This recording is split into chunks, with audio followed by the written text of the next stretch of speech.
Hamida Nantume ow'emyaka 32 yali mutuuze mu Kisenyi ng'ekitongole kya KCCA tekinnaba kukoona mayumba gaabwe mu nteekateeka ez'okulongoosa ekibuga Kampala.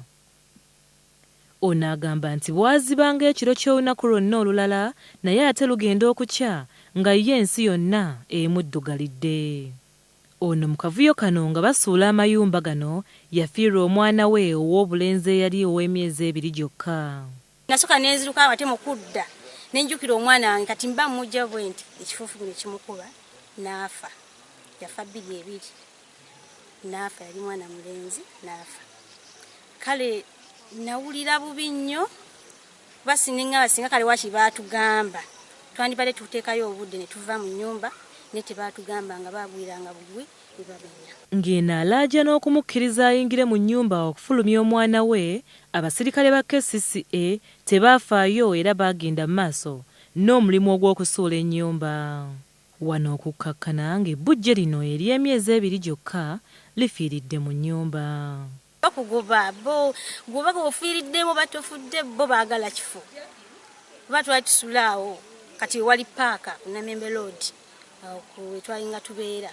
Bo baali tebeetaaga kumanya ate era ne tuvaawo ne tudde ne wansi nga ku wino era nawo kyayi kimu era baatumenya kiro.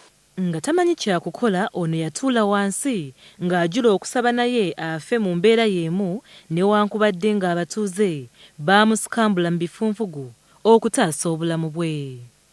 Embeera nasanga mu Kisenyi yali nnungi, embeera yali mbi kuba baalinga batumenya ate nga tebasooka tuwa bbaluwa etugaa nti leero olunaku bwe luti oba omwezi bwe guti bagenda bamenya. Wabula muba mwebase nga muwuya ekimotoka kikola kimenye ennyumba. Mulina kufubutuka kudduka kulaba nga mutaasaako ebintu ebimu ate ebintu ebimu byose ebweru ate ababbi nga bakola ki nga babibba. Ne gye buli eno mukazi wattu ekikangabwa kino akyakijjukira era akyakirojja nga lutalo anti yalina obusobozi bwonna okutaasa omwana we wabula teyaweebwa mukisa era teyasobola. Tumenya kiro bo tebeetaaga nga nti oba weetaaga nga niye gonoga nti nsasula.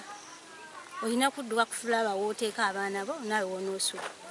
Oluvannyuma abatuuze bano bonna mu kitundu kino nga ne Nantume kwali baasengulwa ne batwalibwa mu kitundu ky'ebujuuko olwo ekibiina ky'obwannakyewa ne kibazimbira amayumba okusobola okubeeramu.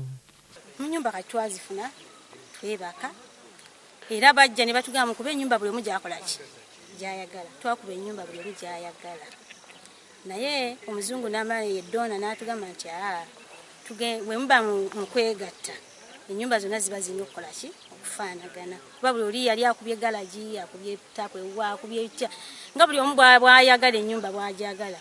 Kati ye omuzungu n'atugamba nedda muba mu kwegatta mwenna muba mulina kuba nga kiri kyekimu ne batuzimba ennyumba nga zifaanagana. Abantu bano baasengulwa mu ngeri eya kifamukokko era nga tebaaweebwa kakisa konna kubaako kye beetegula oba okufulumya era ebyabwe byonna byazikirira mu mbeera eno.